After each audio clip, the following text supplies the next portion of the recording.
oui, c'est une grosse improvisation tout partout. D'ailleurs, le cégep, c'est une grosse improvisation, mais tout le monde le sait. Créer 22 cégeps, je crois que c'est ça, 22 cégeps en 1 an, 2 ans, c'est absolument ridicule. Il n'y a pas d'organisation.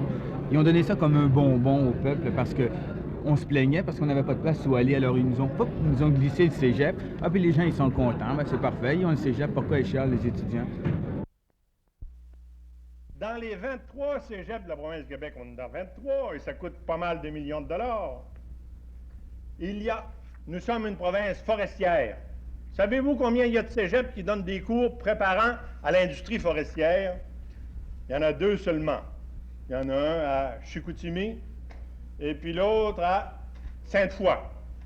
2 seuls cégeps préparent des jeunes pendant 3 ans pour en faire des techniciens dans l'exploitation forestière. Dans les techniques métallurgiques, nous sommes quand même une province importante au point de vue de l'industrie métallurgique. Nous sommes la première province du Canada pour l'aluminium. Nous avons un commencement de sidérurgie. Nous avons de la construction navale. Nous avons de la construction mécanique. Savez-vous combien est-ce qu'il y a de cégeps qui donnent des cours, qui conduisent aux techniques métallurgiques? 1 sur 23. Trois-Rivières. Les techniques minières, c'est la même chose. 1 sur 23. Rouyn-Noranda. Voulez-vous voir maintenant qu'est-ce qu'on enseigne dans les autres? On va vous le montrer, qu'est-ce qu'on enseigne. Je comprends qu'il y a de la contestation. Dans les sciences humaines, dans les cégeps, vous avez 16 options différentes. Et ces 16 options-là sont enseignées dans tous les cégeps de la province du Québec, à savoir l'anthropologie, 23 cégeps, y compris Gaspé. Criminologie, 23 cégeps qui préparent à la criminologie. Il va falloir produire des criminels pour donner de l'ouvrage à nos criminologues. Démographie, 23 cégeps. Politique, 23 cégeps. Relations industrielles, 23 cégeps. Sociologie, 23 cégeps. Service social, 23 cégeps. Vous avez 16 options différentes d'un cégep pour toutes ces sciences humaines très respectables, mais vous en avez une seule, par exemple, pour les sciences d'administration. Et c'est avec ça, on a reproché pendant 100 ans à nos cours classiques de nous donner une formation de grec et de latin conduisant aux professions libérales, et maintenant, on nous donne une autre formation qui conduit à ce que vous voyez, la contestation. Ce sont des jeunes qui ne sont pas prêts, qui ne seront jamais prêts pour entrer dans le monde technologique dans lequel nous vivons. Ici, au collège, nous avons environ 20% d'étudiants aux techniques et 80% à l'enseignement général. Et c'est dû, en premier lieu, au nombre assez restreint de programmes techniques que nous offrons. Nous n'offrons que 5 ou 6 programmes techniques. Et alors, le nombre des étudiants, évidemment, est assez restreint à cause de cela. Le cégep Édouard Montpetit existe depuis 1967. Il a été formé en septembre 1967 et pour la première année, nous n'avons offert que des cours généraux, de l'enseignement général.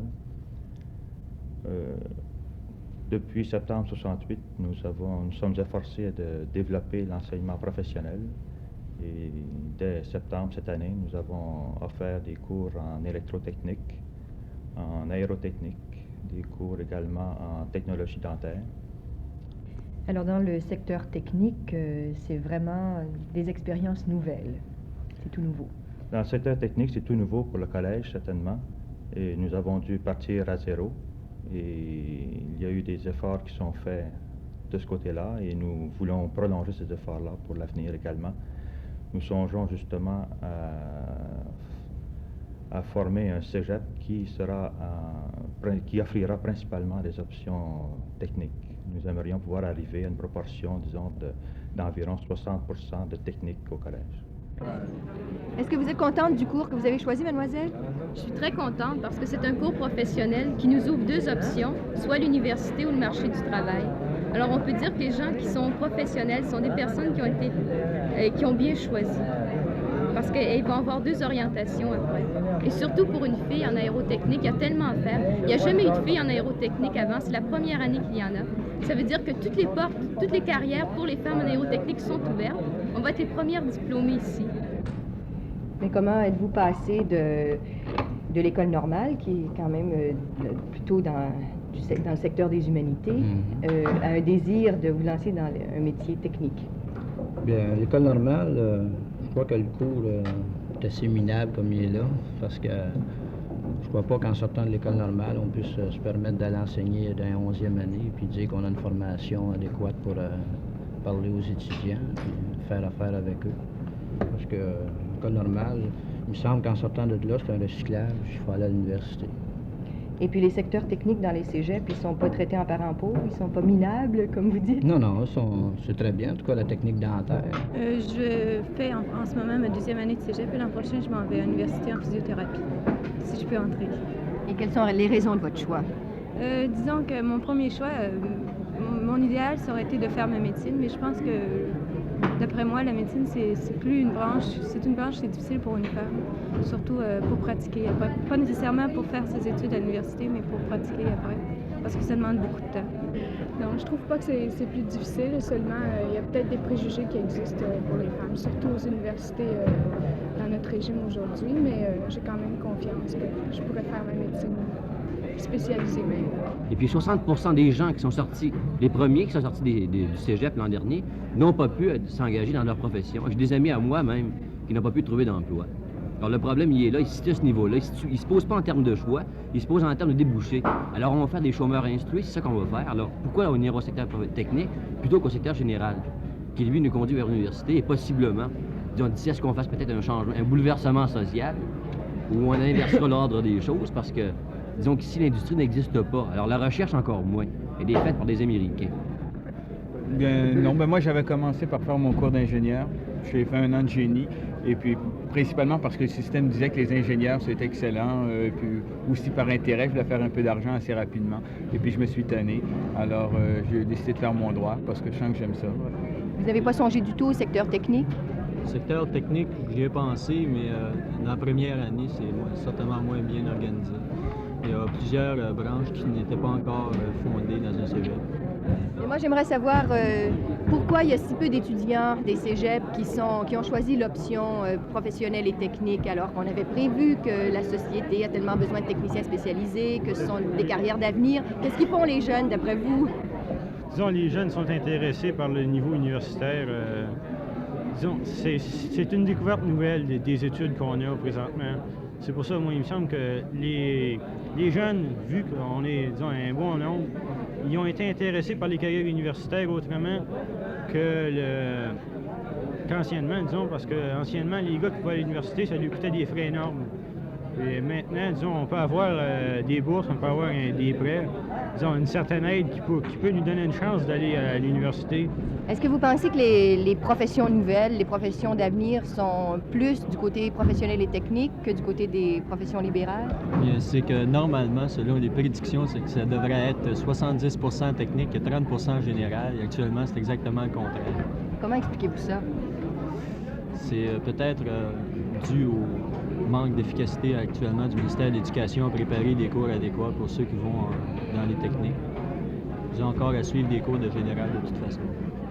Ce manque d'efficacité, on peut l'expliquer aussi par le fait que c'est peut-être un nouveau secteur à organiser, mais est-ce que vous pensez qu'il y a aussi une question de mentalité, que même à ce niveau-là, qu'il y a une sorte de dévalorisation du technique?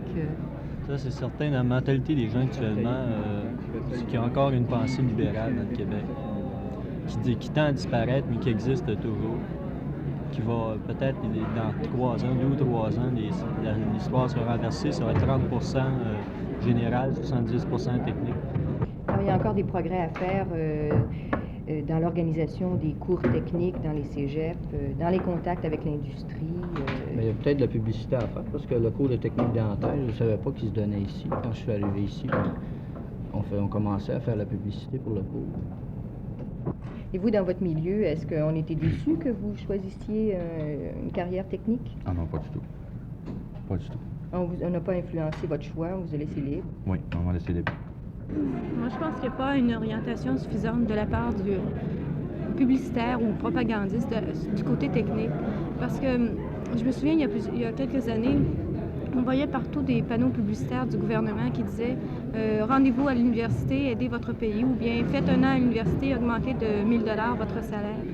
Je pense qu'on a été placé dans cette idée que le mieux à faire, c'était de se rendre à l'université, que c'était l'idéal, c'était le sommet de se rendre à l'université. Il y a eu un délaissement du côté technique et beaucoup plus de gens se sont orientés du côté de l'université. Et comment réagissent les parents lorsque leur fils ou leur fille choisit une carrière comme celle-ci? Pour moi, mes parents, ma mère n'a pas aimé tellement ça. Parce qu'elle trouve que c'est un métier de garçon, alors que moi, je considère que c'est un métier de fille. Mais mon père aime bien ça.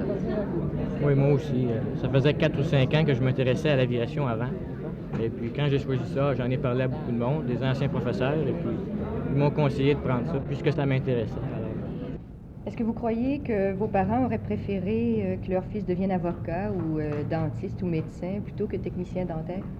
C'est peut-être une ambition de tous les parents d'avoir leur enfant faire une carrière comme ça, mais mes parents ne sont pas tenus plus que ça. Ils m'ont laissé libre dans le choix de ma carrière.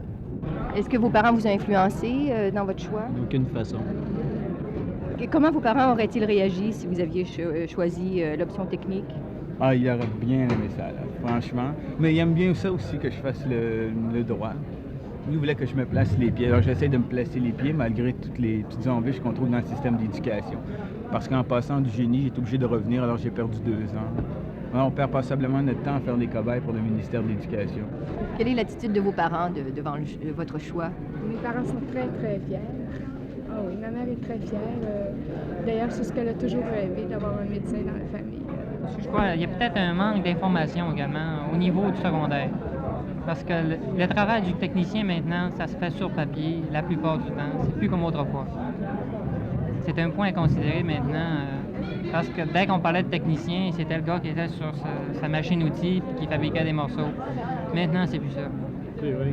Anciennement, ils considéraient le technicien comme un ouvrier spécialisé, tout simplement. Puis c'est pas ça un technicien. Franchement, c'est pas ça. Le technicien, c'est un lien entre l'ingénieur qui voit sa matière simplement du point de vue théorique et l'homme de métier qui voit sa matière simplement du point de vue pratique.